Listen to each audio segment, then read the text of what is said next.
Let's go, baby. College football is back. We are here for week 0. Olina left us. We now have Ryan with us for the DeGen Central. Yeah, boo Zach. But it's week 0, baby. Week 0 is here. College football is finally fucking back. There's only 5 games this week, but we figured we were going to do a pod, and we're going to talk about everything for basically a preview show. So let's kick it off. We talked about this, or me and Ryan have texted about this, but I just want to bring this point up. Ryan thinks Alabama is overrated. I want to hear his points. He talked a little bit about Irish Insight. Everyone go listen to that. It's a Notre Dame football podcast if you're a Notre Dame fan. Or if you hate Notre Dame and want to hear why you should hate him more, I guess, go listen to it still too. But, Ryan, I want to start with that because I have definitely different thoughts. But let's hear why you think Alabama is overrated. So when I say I'm not – Okay. I'll say they're going to stay. You don't think that they should be ranked number 1, right? Is that a better way to put it? Not overrated, but you don't think they should be number 1. Way to put it. I just think that they're going to – if they go 10-2, I want to be surprised one bit. Okay. Looking at their schedule, they're replacing, 4 first-rounders, 3 or 4 Heisman finalists. 3. And I understand that they recruit better than anyone in the country, but when you're starting, replacing Mac Jones, Najee Harris, and Devontae Smith overnight, it's just not – I don't care who you are. It's just not – I just don't think that's realistic to do it in one offseason. So when you look at their schedule, I think Alabama versus Miami, I don't really think that's that big of a challenge. I think they'll cover. But going on so Bryce Young's first road game will be at Florida. Okay. At Texas A&M. They're obviously at LSU, then they're at Auburn. I just want to be surprised if they're 10-2, and if they don't make the playoffs. I mean, they didn't make it was 2 years ago they didn't make the playoffs. So right. But that's when Tua got hurt and they threw Mac Jones in there. But also, to that point, I think replacing Najee Harris, I know he's insane and he's going to be really good in the NFL. I don't think that's that hard because I think that's the one position that they have proven. Yeah. That they've never struggled to do that one. That's just look how many good running backs are in the NFL, and each year they just have a new guy come in. That's the one spot that, yes, Bryce Young, people are saying that he might be the best quarterback Saban's had since being there, which obviously he has to play on the field. He could be horse shit, so that doesn't really mean anything until he proves it. But he could be the best one. I mean, that's a good person to replace Mac Jones. Devontae Smith, agreed, very hard to replace. Are we just assuming that John Mechie is going to become a number 1 receiver? I just think that's I don't know. I mean, I don't want to discount how good their receivers. I mean, no, does Alabama have good receivers? Yes, but Devontae Smith he just won the Heisman, probably put up the best receiving stats ever. Right, but they have 5 stars collectively. They could maybe replace him. They're not going to replace Devontae Smith by himself because first off, I don't know if we'll see another receiver duplicate the kind of season he had last year. He was that good. But collectively, and they have good tight ends, and they might have the best offensive line in football. So that's going to help you right there. Defensively, they're going to be way better defensively this year than they were last year. Now, I actually think Sarkisian might be harder to replace than Mac Jones. Now, I think Sarkisian calling plays might be harder to replace than Mac Jones because he was with Saban for a while. He understood what he wanted. He understood everything. You bring in Bill O'Brien, who has been in the NFL a lot. Not lately, he hasn't been in college. It's a totally different game, totally different how they do everything. I do think that could be tough for them. But in my opinion, I don't think Bama is ever overrated. I think when you return that many players on defense with how they've proven that they can just rinse and repeat every, few years. Yeah. Ranking them number 1, I feel like is just. Yeah, I mean, I get why they did it because, they won the championship, but I'm just, looking at the roster, looking at who you have returning, there's just other teams that I like more. Matt, what do you think? I don't know. I think there's a lot of teams that are like, this was a big year where you saw like, I think this last draft for the NFL is going to be like one of the best drafts this decade. So Yeah. I think a lot of teams are going to see the problem. And when you still got the best coach in college football, Yeah. you have the best chance of like rebounding. I hate Right. Alabama as much as any non-Alabama fan. So, I agree with that though. Other than like Spencer Rattler and Sam Howell, like Ohio State, they obviously reload too, but like they're replacing Justin Fields, who proved like he was extremely good. Like you have Clemson replacing Trevor Lawrence. I know DJ came in and played well against Notre Dame, but like there were a few plays that he did make that probably Clemson beat the shit out of Notre Dame when Trevor Lawrence played. Lawrence is good. Like, so they still have to replace Trevor Lawrence, and that's going to be very hard. I don't care how well he played in the one game.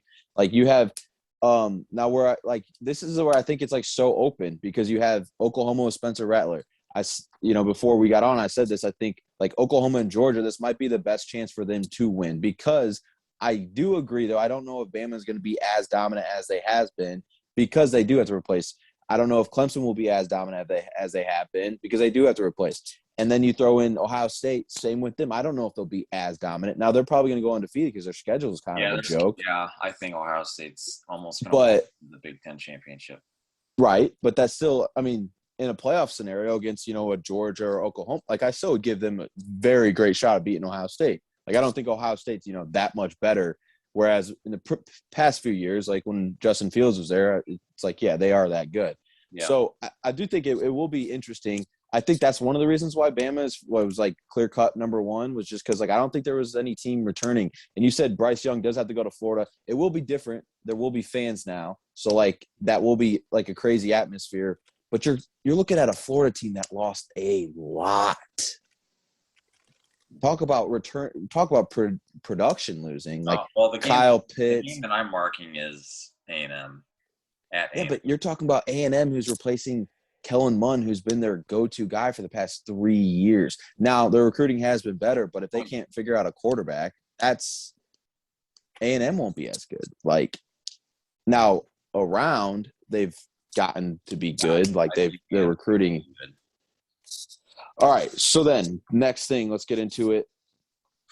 Who do you think will have the better year, Sam Howell or Spencer Rattler? Not who goes, 12-0, or like I think we would all agree that the stats, strictly stats. Well, I think there's it's so weird. Like the defense kind of trades off between the Big 12 and the ACC for worst defense of the Power Fives every couple years. So I don't know. I think,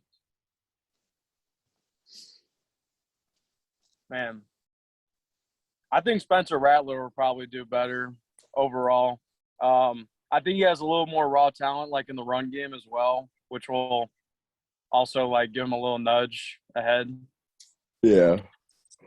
The reason I pick Spencer Rattler is Sam Howell's is missing his top 4 weapons from last year. I was gonna say I feel like Spencer Rattler's supporting cast is way better than Sam Howell's. They talk about reloading. They bring in like elite offensive weapons year in and year out. That and you get to play like not that many great defenses. So like I don't even know if they're really replacing many people either on offense. So like you throw that in, like you just said, Sam Howell, they're replacing a shit ton, and then you play defenses it's not even close. Like, and I'll just spoil one of my picks now. I'm probably gonna sprinkle some on Spencer to win the Heisman. So, okay. Yeah, I think a lot of people have that. He the thing is like he's plus money and he's in an Oklahoma offense and he had a very good year last year. So it's like it's not even that bad of a bet because it's plus money. Like, all right. So then I don't think there's that many. So I'm looking at the Heisman. You look at the 4 best the 4 best odds to win the Heisman. You got Spencer Rattler, DJ, Uiagalelei, Yep. JT Daniels, and Bryce Young. And Sam Howell's right there at plus 1,600 as well, and then Matt Corral from Ole Miss. But I think those top 4, I think that's your best odds, because I think those 4 have the best chances of making the playoffs. Obviously, they're not gonna, like, let's say Sam Howell, yeah, he could have like 500 more passing yards or whatever than the Heisman winner, but if they go 8-4, he's not going to win it. Yeah, for sure. Winning definitely has to do something. So, like, Oklahoma definitely has to step up in that. Yeah. All right, next topic. I said this. I think this is Georgia and Oklahoma's best chance to win it all. From that, instead of getting into all that talk, who do you think has the better chance, or who would you pick to, let's say you either have to pick Georgia or you have to pick Oklahoma. They're going to win it all. Which team are you taking? And right now, before I get into it, Georgia is plus 500 to win it all, and Oklahoma is plus 800 to win it all. I'm going to say Oklahoma, because I think they're going to have the easier path into the playoffs. Because if Georgia does not beat Clemson, they're in trouble, because they're probably going to have to win out, and that includes an SEC championship. Now, if they do beat Clemson, they'll have a little bit more wiggle room as far as losing. But I just think Oklahoma has a better quarterback. They have the better offense. I think they have the easier schedule, and that would mean, a 13-0 Oklahoma that's a lock for a number 1 or number 2.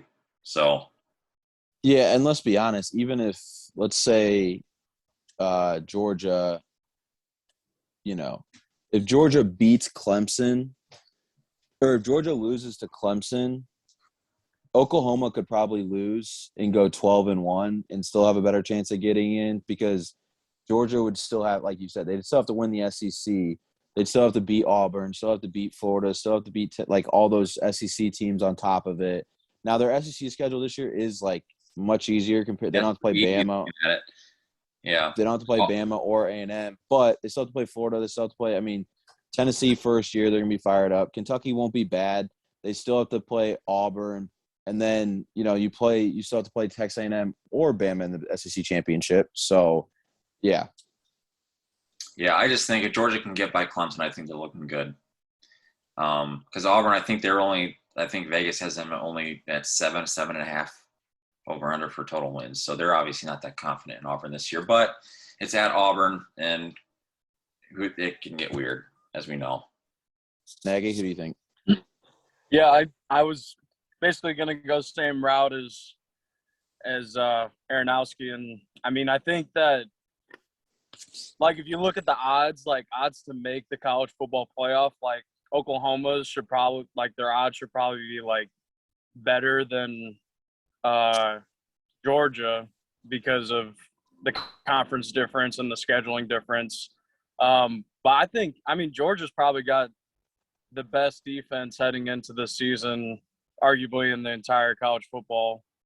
Out of every team in college football. So it's hard to argue that, We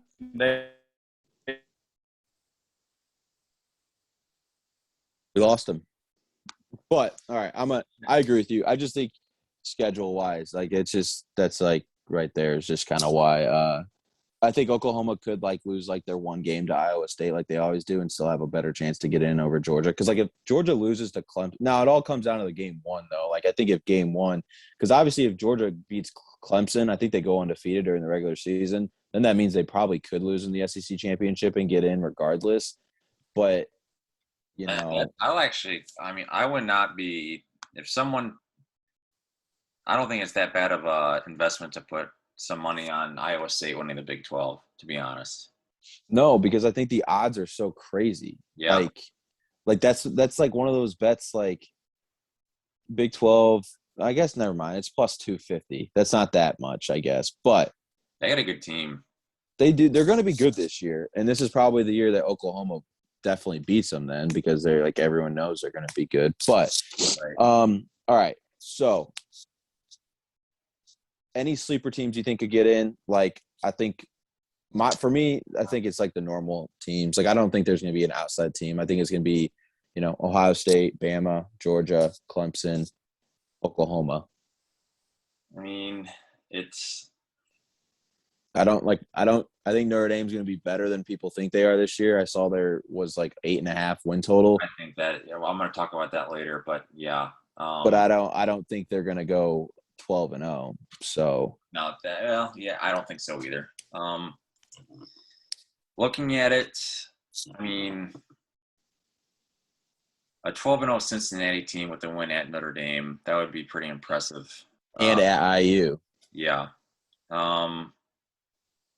Now, I mean, that's a Oregon good or point. USC, I mean, who knows? That's a good point. Wait. Let's go back on that. That is a great point. I've been saying that all summer, that obviously it's moving to 12 teams. But if Cincinnati somehow goes undefeated and Notre Dame and IU are at least 8-4 or 9-3, this might be the first year that we could see a non-Power 5 team sneak into the playoffs. Because, like you said, they'd be 13-0 with a win at IU and at Notre Dame. Now, to your other point of if Georgia beats Clemson, they're looking good. Now that could screw them, and if SEC could possibly get 2 teams. I mean, it's just weird though because I mean that's why Cincinnati schedules these games to get in. I mean, because if you don't, so let's say Notre Dame goes 10-2 and they lose one of them to Cincinnati. I mean, that's just basically gonna discourage any non-power team to schedule. Then what are you supposed to do? I mean, wait. You said if who goes 10-2? Let's say Notre Dame goes 10-2 and one of the losses is to Cincinnati. Yeah. Cincinnati still goes undefeated, and they left out. I mean, like, what are they supposed to do at that point? No, I think because it's moving to 12, they won't be as scared to. Well, I know that, but like, I'm talking about. Are you so hypothetical? If we were staying 4? Yeah. Yeah. I mean, they hypothetically probably would not try to schedule it because why not just go especially if you're in the American Conference, which is clearly the best non-Power 5. If you just go undefeated in there, you're going to be the number 1 non-Power 5 team, and that's really all you need to be if you can't make the playoffs after beating Notre Dame and IU, who are both preseason top 20 teams. So, like, yeah, I agree with you. If we were staying 4, what's the benefit then? There really isn't a benefit. So. But all right, move on. Yeah. Sleepers, I would say Cincinnati if they can get there to 12 wins. And then Pac-12, obviously. I mean, there's obviously a Power 5 conference, and I mean, they just got to win their games, and if someone else trips up, I mean, an undefeated Pac-12 team's not getting left out. So. You said Oregon or USC. Yeah, they're the only I like two. USC a lot. I mean, I was gonna say I don't like Oregon. They have to play Ohio State. That's really tough. USC though, like Nagy's in the waiting room if you want to let him back in. But USC, yeah, they get to play Notre Dame. So like, and you could run the table. Like the Pac-12 isn't. I think it's a sleeper, not making the playoffs but winning the Pac-12 is Utah.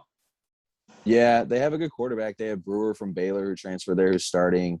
I like Whittingham's a good coach. So yeah, he is. I think that's definitely a good one. All right. So let's get into our cards and our futures because I have like 7 futures that I wanted to rattle off. I'll start off and just read Zach's. Zach's not going to be on this show. He will be on the NFL one, but he will be giving out picks every week. So each week we'll have his picks. So Zach's picks for this weekend and futures, he is going with Ball State over 7.5 plus 100. And then Sam Howell to win the Heisman plus 1,600. And Northwestern over 6.5 wins plus 110. Florida over 9 wins plus 110. I was looking at that. And then he had 2 picks for this weekend. Like I said, it's week 0. He had Nebraska minus 6.5 and Fresno State minus 27.5. So those are all his picks. They will all be tweeted. Either of you guys want to start? Go ahead, Nagy. Yeah, pretty small futures. I don't know. College football is. I'm a little better at the NFL side. Obviously, the stats didn't say it last year. They did but not. Week 0 is always very interesting. Like this week, and including like the actual like full slate of first week of games, because Wait, say that again. like it's always a little difficult to like gauge like new year, new teams for Oh, college yes, football. yes. So I kept it small. I have you're gonna lose my face, but I have to look in my notes real quick. I have UCLA -17, Illinois +7, and the Fresno State UConn game over 63. And then I only have 2 futures. Again, not like going crazy with these. I'd rather go week by week to kind of make my season. But homer pick, I got IU over 7.5 wins, coming off one of their best seasons ever. And I saw this other one circling around some talk boards and message boards, but South Carolina's over is only 3.5. So Yeah, new coach. They play like 3 non-conference teams that they should definitely beat, and then basically after that, Win one SEC game. they just need to be like Vanderbilt or Tennessee or someone. Yeah, it's a first-year coach, so like honestly, like you're probably bound to get one SEC win, even if they suck, because they're going to rally behind their coach to win in one SEC home. game. I mean, so home games. Teams can do anything at home. yeah, I don't mind that actually. That's a good one. I like that. Is Actually, that it? I actually might hop on with that one with you. Yeah, I actually like that. People are going crazy over South Carolina over 3.5. Like they're saying it's like the lock of the year for college football futures. Okay, so I'm gonna read their schedule off since we're all kind of like liking it. They go Eastern Illinois game 1. I think we can both all say that they're gonna win that. They play East Carolina game 2. I would say that they're gonna win. Then they play Georgia, loss. Kentucky, probably a loss, but Kentucky's at least at home. Then they play Troy, win. Then they go to Tennessee. They get Vanderbilt at home. They play A&M on the road, South Carolina or Florida at home, at Missouri, Auburn at home, and Clemson at home. I mean, they could even beat Missouri too. I mean, they can beat Vandy, they can beat Missouri, possibly Tennessee. Yes, like I mean, what would give me the why would I be so confident Tennessee would kill them? So I like that actually. Are those your 2? Yep, that's it. Brian? All right, so for the games on Saturday, hold on, I'm loading up. I got Illinois +6.5. I might sprinkle some money line on that. I got 7 if you want 7. You got it at 7? It was on ESPN at 7. I'm looking at FanDuel. No, FanDuel, brother. We went through this today. You get it at 6.5. So it's our sponsor. I might try to. Can I change that? No. Okay. Illinois +6.5 might do money line. I just think Scott Frost isn't a very good coach. I like Brett Bielema. Hawaii, UCLA. I'm going to go over 68.5. And then I like UTEP -9.5 at New Mexico State. Are you looking right now? Yep. Okay. Then all right.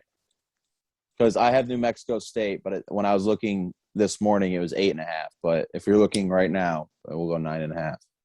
I saw it at 9.5. Okay. All right. Are those your picks for this weekend? I mean, there's not that many games.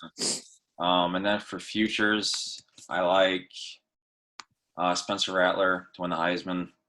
Total wins. Anyone had Boston College? No, I saw it, but I didn't. No. If they are at like 6.5, 7, I'm going over. I just like I like Phil Dracovic at Boston College. If they can win 8 games, I think that's pretty realistic for them. Notre Dame 8.5. I don't know what's going on with that. I think someone and if you listen to Irish Insight, we talked about it this morning. Vegas has been a game and a half to 2 games off on Notre Dame's over/under wins like the last 7 years. Like one way or the other. Well, obviously Notre Dame has been really good since 2017. So Yeah, but you said 7 years. So I know. So obviously, yeah, one way or the other. But they're at 8.5. Unless you know something I don't know. I think the floor for Notre Dame is 9-3. But if they lay an egg against Florida State, then all bets are off. But I was gonna say that changes the whole season. But yeah, I mean that's a lot of teams though. You know what I mean? Though, like you can't really like it's tough to do. That's why the futures are always tough though, because it's just like Clemson and Georgia. Like Clemson's over and a half, it's 11.5. They lose game 1, that's over, and they're playing Georgia. So obviously, it's tough to do those ones. But yeah, go. Yeah. And then I just look just off the top of my head, like Notre Dame's schedule gets really tough at the end of September. Like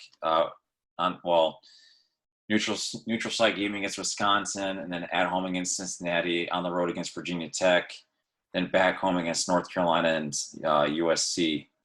So that's right now on paper. That's 4 top 15 games in a 5-week period.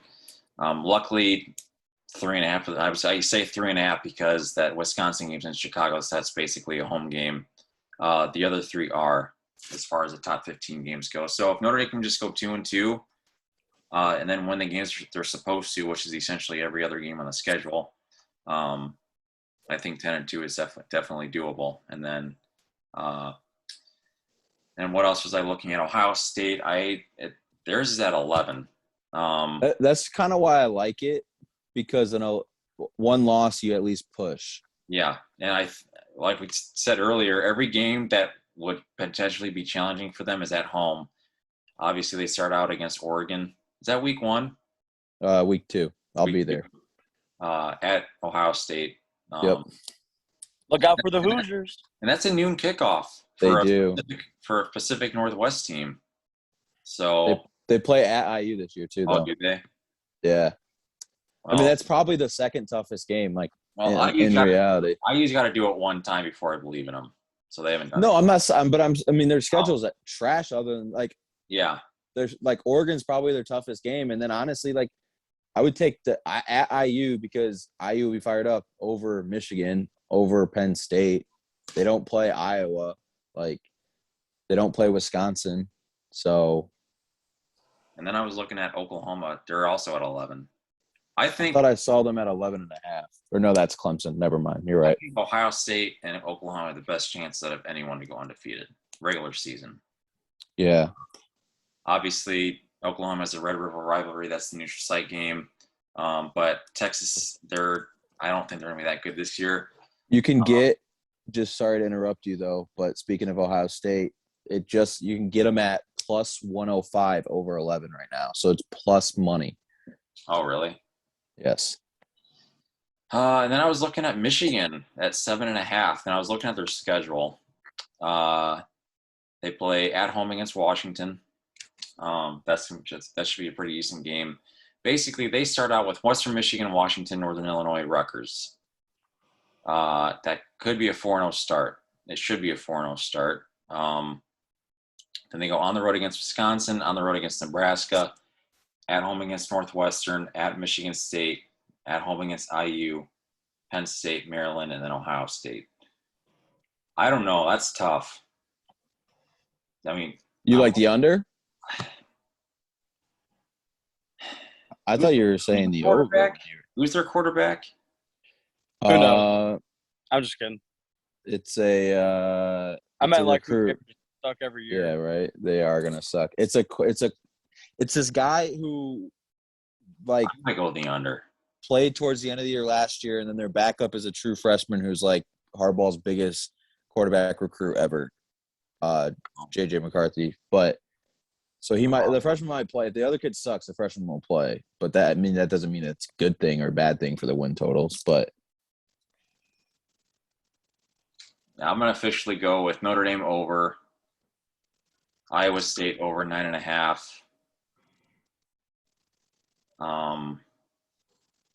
Ohio State over 11, Oklahoma over 11, and then I'm looking.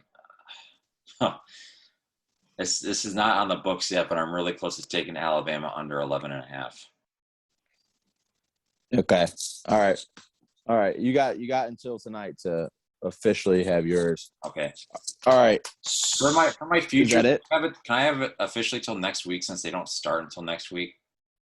If they play this weekend, no. If they play next weekend, yes. Okay. You can add or subtract some. But, I mean, if you already have some that you like, just give them now and we'll tweet them out. But you know what I mean? The ones that I really like. No, you'll just text me. I'm not going to remember it. Right? Okay. Yeah.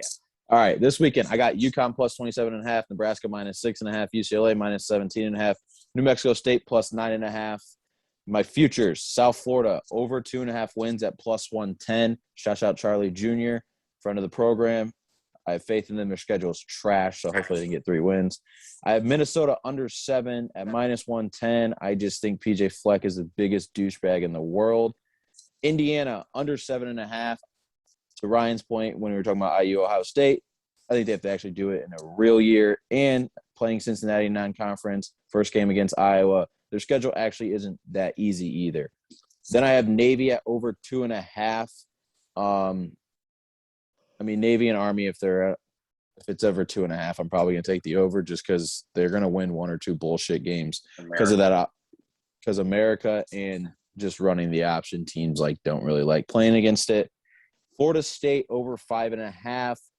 This is all based on, I hope Mackenzie Milton plays well. Then I think they easily can get 6 wins. They have 3 games that are guaranteed wins almost, and then they just have to find 3 other than that. Before you go any further, there are some longevity issues with Milton, just so you know.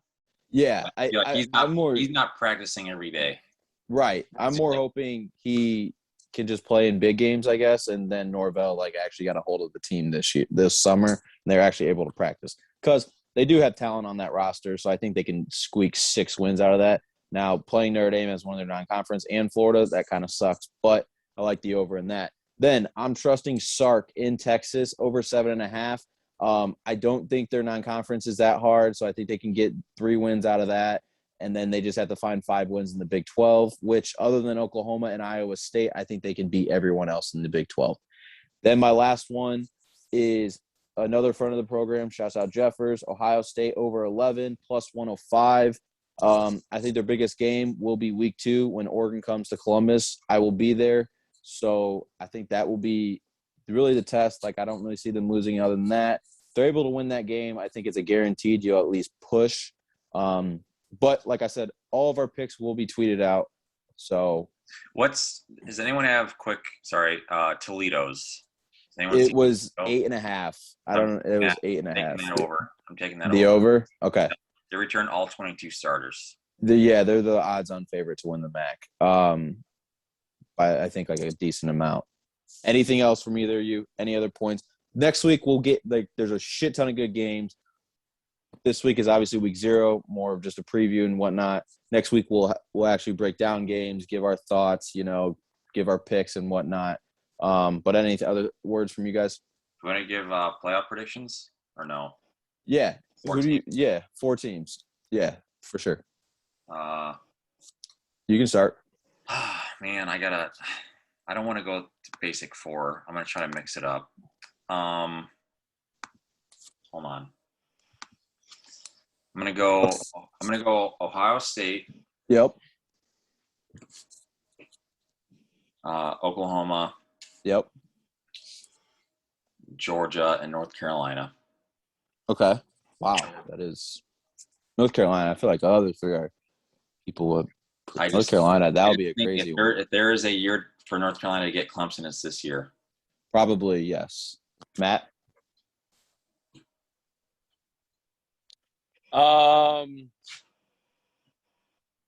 Yeah, I'll put Ohio State. It's so hard. Like I said earlier, so many of these teams, new quarterbacks and stuff. So I don't know. I really still like Clemson. I think that quarterback is really talented. But they like we said, slightly harder schedule than Oklahoma. But I'll say Clemson 1, Georgia 2 with 1 loss. It won't really matter 2 and 3 because they play each other, but Right. Clemson 2 with 1 loss. Oklahoma 3 undefeated. And then 4 Ohio State. No, I got Ohio State 1. I thought you said Clemson. No, Clemson 2. Did you say wait. Did you say Clemson, Georgia, Ohio State, Clemson Oklahoma? 2, Ohio State 1. Okay. Who's 3? 3 is Oklahoma undefeated. And 4 is Georgia with 1 loss. okay. All right, there we go. Okay. Now I got it. All right, so You have 2 SEC teams. I hear that right? no, he went I'm not saying the rankings, I'm just saying the 4 teams. Ohio State, Clemson, Georgia, Oklahoma. So he had. Oh, okay. Never mind. Yeah. I'm gonna go I don't know what they're going to be ranked, but Ohio State, I think, will make it. I think I do think Alabama will make it. I think Clemson will make it. And I mean, Oklahoma, that's just so cut and dry, but like it's just like that's Get it home. That's college football. right. Like it's cut 16. and I was gonna say it's cut and dry, but for the most part, you throw in Notre Dame and Oklahoma, but like Clemson, Ohio State, and Bama have been the 3 teams in it. So those are my 4 teams. I don't know. I want to see the first few weeks, and then I'll definitely have a way different prediction probably after this. I think it'll tell a lot about some teams. But Oklahoma anything else? Scares me. I know. That's why I want to watch. They're always good for a stupid loss on the road. I know. Football is back finally. Big, huge. Fans will be back, actually. Like, there won't be, 25% capacity. It'll actually be full of fans. But, like I said, we'll be back next week. We'll probably, starting next week, we'll probably go release episode every Wednesday is what we'll try to plan on, middle of the week, so the gambling lines are all out and set in stone. But we'll see everyone next week. Peace. See ya.